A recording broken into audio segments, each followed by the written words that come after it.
Histoire, chapitre 11. Le projet européen 1950-1989. Objectif. Comment les Européens s'unissent-ils pendant la guerre froide? Prise chronologique. 1949 Conseil de l'Europe, 1951 CECA, 1957 Traité de Rome, Europe des 6 avec la France, la RFA, l'Italie, la Belgique, le Luxembourg et les Pays-Bas. À partir de 1973, l'Europe des 9, on y ajoute le Royaume-Uni, l'Irlande et le Danemark.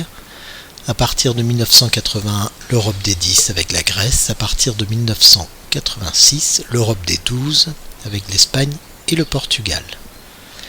1979, Parlement européen élu au suffrage universel. 1. La naissance de la CEE, Communauté économique européenne.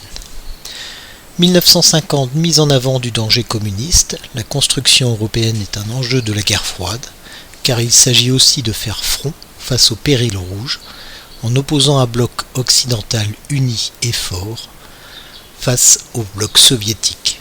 Discours de Robert Schuman. 1951, mise en commun de la production du charbon et de l'acier entre la France et l'Allemagne par la CECA. 1957, fondation d'une communauté économique européenne. Les traités de Rome constituent une étape fondamentale.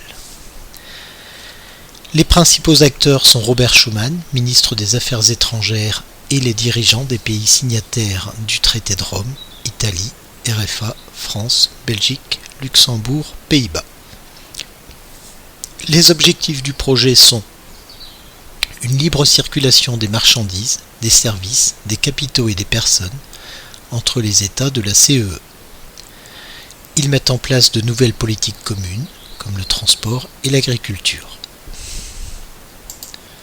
2. Élargissement et institutions.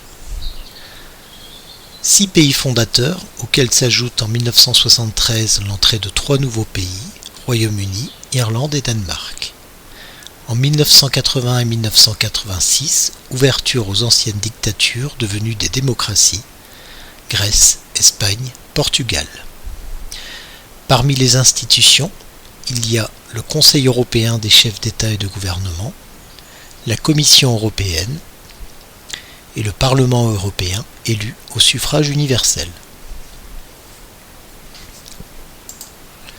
3. La réconciliation franco-allemande.